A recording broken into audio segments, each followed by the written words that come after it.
남편 부모의 반대로 혼인신고를 하지 않고 사실혼 관계로 10년간 함께 산 40대 부부. 그런데 얼마 전 공사 현장에서 일하던 남편이 불의의 사고로 크게 다치는 일이 벌어집니다. 몇 차례 수술을 받은 끝에 다행히 의식은 회복했지만 남편은 지적장애 3급 판정을 받고 또 장기간 재활치료를 받게 되는데요. 그런 남편의 곁을 지킨 사람은 바로 아내였습니다.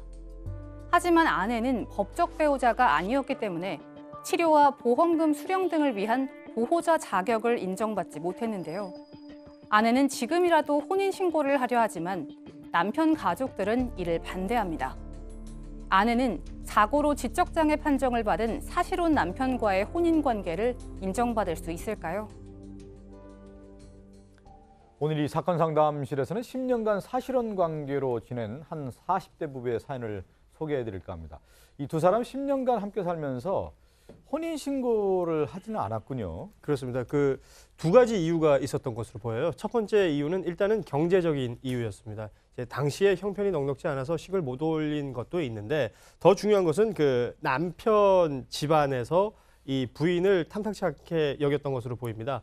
그 이유는 보육원에서 자란 부인의 이 이력을 두고 결혼을 반대했던 것으로 보이는데 그럼에도 불구하고 이 두 사람은 사실혼 관계로 계속해서 좀 알콩달콩 잘 지내왔었는데 문제는 이 결혼 생활이 순탄치 않았다는 것이죠. 남편이 중소기업 다니다가 한 5년 만에 실직해서 건설 현장에서 일용직으로 근무를 하게 되고 또 부인도 식당에서 이제 아주 고생하면서 이렇게 일을 해왔던 것으로 보입니다. 하지만 두 사람의 사이는 나쁘지가 않아서 알콩달콩 잘 살아왔고 알뜰하게 해서 돈도 좀 모으고 집도 장만하고 그런 상황들을 보내고 있었던 것으로 보입니다. 네, 근데 한 6개월 전에 이제 남편이 현장에서 이제 불의의 사고를 당해요. 예, 아까 그 공사 현장에서 일용직으로 네. 일하셨다고 했잖아요. 6개월 전에 현장에서 일을 하다가 추락 사고가 납니다. 그래가지고 상당히 많이 다쳤어요. 거의 뭐 생사를 헤맬 정도로 그렇게 다쳤다고 합니다. 그래서 여러 번에 걸친 수술을 했고 그나마 다행히 이제 의식은 회복을 했어요. 근데 그 후유증으로 남편 같은 경우는 척추장애하고 그리고 무엇보다도 지적장애를 갖게 됩니다. 네. 근데 그러다 보니까 지적장애 상급 판정이 났어요. 그런 상황이 됐습니다. 예. 근데 저희가 뭐 이런 사건을 좀 다루다 보면 사실혼 관계인 상태에서의 법적인 어떤 보호를 못 받는 경우가 있는데 일단은 이들 부부는 그 법률혼이 아니란 말이죠. 네, 그렇다 보니까요. 보호자로서 아니면 배우자로서의 법적인 그 지위가 아예 없는 거예요. 그래서 네. 뭐 환자 수속을 해준다든지 아니면 뭐 결제를 그렇죠. 해야 된다든지 아니면 심지어 의사를 면담하는 데까지 들어갈 수가 없는 상황인 거죠. 특히 가장 큰 거는 보험금에 대한 수령도 자격이 없는 겁니다. 아내가 다 돌보고 있는데 실제적으로 아내가 할 수 있는 법적인 것들은 아무것도 없는 거죠. 그래서 사실혼 관계의 그 남편한테 우리 혼인신고를 하자고 했었고요. 남편도 흔쾌히 수락을 했습니다. 그런데 문제는 이 가족 측, 남편의 가족 측에서 지금 반대를 하고 있는 겁니다. 근데 제 말은 안 하고 있지만 혹시 보험금 수령과 관련된 문제 때문에 이렇게 결혼 반대를 하는 것이 아닌가라고 예. 지금 이 아내분은 생각을 하고 있는 거죠. 사실혼 관계가 어떤 10년 살았다고 이제 부부라고 할 수가 있는데 법적인 어떤 보호를 받지 못하는 상황이고 혼인신고를 하려고 하다 보니까 이제 시댁 쪽에서 남편 쪽에 있는 가족들이 돈 때문에 이제 혼인신고 아니냐라고 하는 의심의 눈초리를 좀 보고 있다고 하는데 아내의 어떤 궁금증을 한번 정리를 해볼 필요가 있겠어요. 일단 앞서도 말씀을 하셨지만 법적으로 그 배우자의 지위를 인정을 못 받으니까 지위가 있어야지 뭐 여러 가지 해결할 수 있는 부분들이 있겠죠. 그래서 일단은 사고로 지적 능력이 떨어진 이 남편과 혼인 신고를 할 수 있을까요라는 궁금증이 있고요.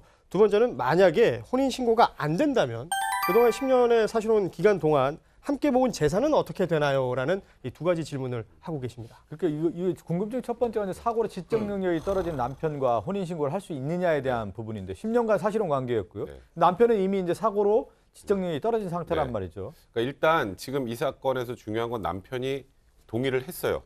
그래 결혼하자, 뭐 혼인신고 하자라고 동의를 했는데 이 남편의 이제 가족 측 입장은 뭐냐면 지금 사고로 이제 지적 능력이 8세에서 12세 정도 수준이 됐는데 8세에서 12세 정도 수준이라면 혼인의 의미를 명확하게 이해할 수 있는 정도의 정신 지적 능력이 아니라는 겁니다. 근데 판례를 보면 이게 과거에도 이런 류의 판례들이 있는데요. 이제 혼인 신고를 했는데 이거는 이쪽이 지적 능력이 떨어져서 이 혼인은 무효입니다라고 소송을 제기한 사건에서 거의 비슷하게 혼인을 한다라는 의미를 명확하게 인식을 해야 한다는 거는 우리가 보통 물건 주고받고 사고 팔고 하는 그 재산상 법률행위 있지 않습니까? 네. 재산상 법률행위를 할 수 있는 정신능력보다 좀 더 고도의 정신능력이 요구가 된다. 그렇기 때문에 지적 능력이 떨어진 상황에서 혼인할 생각, 혼이 뭔지 모르고 혼인에 동의를 한 경우에는 혼이 무효다라는 그런 판례가 있거든요. 그래서 예, 지금 예. 일단 원론적인 부분만 제가 말씀을 드리는 건데, 그러니까 남편 가족 측은 그 판례를 들어서 이거는 도저히 그 혼인 신고가 유효하다고 할 수 없다, 혼인 신고 불가능하다 이렇게 주장하고 있는 겁니다. 근데 실제로 재판에 가면 이런 부분을 좀 봐야 될 것 같아요. 이 혼인 무효 그 판결은 조금 뭐 달랐던 부분하고 이 부분은 사실혼 관계를 쭉 유지하다가 이런 사고로 인해서 정신 어떤 그런 부분들이 이제 문제가 되는 그런 상황이기 때문에 이 무효 행위가 무효는 맞아요. 의사 능력이 없는 사람이 혼인 신고를 했기 때문에 무효는 맞는데 두 사람이 살았던 과정이라든지 좀 미뤄 짐작한다면 무효 행위가 전환되거나 치유될 수 있는 상황이 아닐까. 그건 법원에서 좀 다퉈야 될 부분으로 좀 생각이 들고요. 다만 이제 이 아내 입장에서는 과연 혼인 신고를 하는 게 좋을지 아니면 사실혼 관계를 인정받는 게 좋을지 그것을 또 좀 고민을 해봐야 되지 않을까 생각이 듭니다. 예. 그러니까 저도 이 부분은 박지훈 변호사하고 생각이 거의 같은데요. 이제 이런 경우가 있어요. 그러니까 그냥 사실혼 관계를 오래 살다가 갑자기 남편이 불의의 사고를 당해서 의식불명에 빠집니다. 의식불명에 빠지면 동의도 못 그러네, 하잖아요. 동의도 못 하는 근데 그 경우에 추정적 의사를 인정해서 혼인신고를 받아주는 케이스들이 굉장히 많아요, 실제로. 예, 예. 그러니까 제가 아까 말씀드린 판례는 그냥 이렇게 뭐 사실혼 관계로 살았던 부부가 아니라 그냥 지적장애인과 뭔가 의도를 가지고 혼인신고를 한 경우에 이제 혼인 무효가 된 거고, 여기는 실제 혼인 관계가 10년이 살아왔으니까. 유지가 예. 됐기 때문에 그 현상을 존중해주고 그 과거의 의사까지 생각을 한다면 이 경우에는 혼인신고를 조심스럽지만 받을 가능성이 많을 것 같습니다. 법적인 방법이 있긴 해요. 이 후견인을 좀 두는 방법도 있습니다. 법적으로 후견인, 뭐 지적 능력이 떨어지기 때문에 뭐 법률 관계를 처리하기 위해서 후견인을 신청을 하고요. 이 아내분이 신청을 해도 될 것 같고. 법률구조공단에 그렇죠. 신청하면 되는 거죠. 고조공단 예. 법원에서 이제 그 결정을 하는데 그 후견인이 이런 것들을 조사를 한다든지 아니면 판단해서 두 부부가 가짜 부부도 아니고 진짜로 10년간 사실혼을 유지했고 뭐 이 정도면 둘이 혼인을 해도 되지 않을까. 그러면 후견인을 통해서 뭔가 절차를 진행한다면 법적으로 문제가 없는데요. 후견인이 아닌 본인이 직접 만약 하게 되면 이런 소송 절차에 빠질 수가 있고 소송 절차에 빠지면 어쨌든 시간이 꽤 소요가 되기 때문에 뭐 마음 상처도 받을 수가 있지 않을까 생각이 들어요. 근데 저희가 이 문제를 이제 다루는 이유 중에 하나가 보면 이제 사실혼 관계였는데 법률적으로 예를 들어서 남편이 이제 문제가 있었을 경우에 우리가 얘기하는 어떤 보험금이라든가 뭐 사고 보험금이라든가 사망 보험금이라든가 이런 것들을 받을 수 있는 어떤 조건이 안 되지 않습니까? 지금은 안 되죠. 예. 지금은 안 되는데 이제 문제는 아까 박준 변호사님이 좋은 지적을 해주셨는데 이제 문제는 이 남편의 동생이 지금 그러니까 이 남편 쪽 가지고 지금 후견인 신청을 하려고 그래요. 그렇죠. 그렇게 돼버리면 후견이 되면 재산상 법률행위 이쪽에서 다 하는 거예요. 아. 그러니까 이 후견인에 대해서도 지금 이제 문제 제기를 지금 이 의뢰인 같은 경우는 해야 될 상황인 거고요.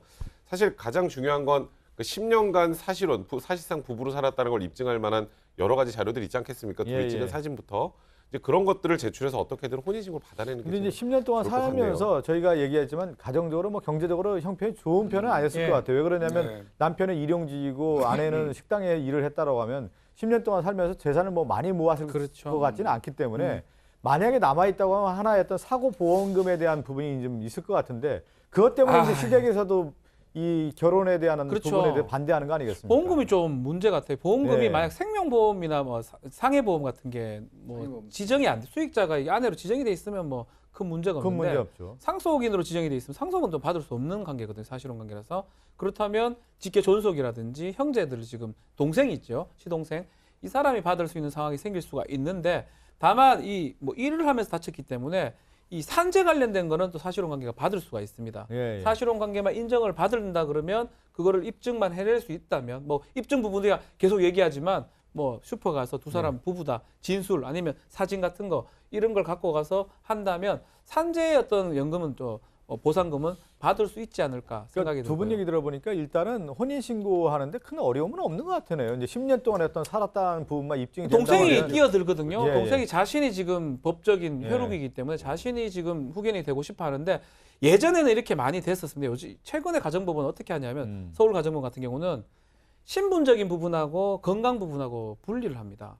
동생이 형 돌보겠습니까 병원에? 예. 돌볼 수도 있지만 이제 그 경우가 사실 그걸 또 넘겨버리면 갑자기 치매 같은 노인을 두고 누가 돈을 생각하고 있는지 누가 정말 돌보려고 하는지. 그걸 알 수가 있어요. 예. 저희가 신청을 딱 해보면 건강 부분 안 하면 안 맡으려고 그럽니다. 예. 돈만 좀 어떻게 해보려고 하고 이 경우도 이 아내의 어떤 진정한 마음이 만약에 드러난다면 법원 입장에서는 이 아내한테 후견인을 줄 수도 있는 거거든요. 예. 후견을 줄 수도 있고 그게 안 된다면 제3의 어떤 사람이 후견인을 맡아가지고 그 후견인이 어떤 다른 것들을 좀 진행을 한다면 뭐 문제가 없지 않을까 생각도 듭니다. 그러니까 동생이 지금 뭐 형은 지적 능력이 떨어지고 또 하나는 뭐 혼인 의사가 불확실한 상황에서 혼인 신고하는 것 자체가 문제가 있다라고 동생 쪽에서 주장을 하고 있지만 아내 입장에서는 내가 이렇게 10년 동안 잘 살아왔고 특히 이 사고가 당한 이 시점에서 남편의 어떤 복리로 봤을 때 잘 보호해 줄 수 있는 사람은 나밖에 없다라고 주장을 한다고 그러니까 하면은 사실 일단 혼인 신고 자체는 어렵지 않아요. 혼인 예. 신고는 그리고 원래 혼자도 몰래 하잖아요. 그래가지고 문제되는 경우 많잖아요.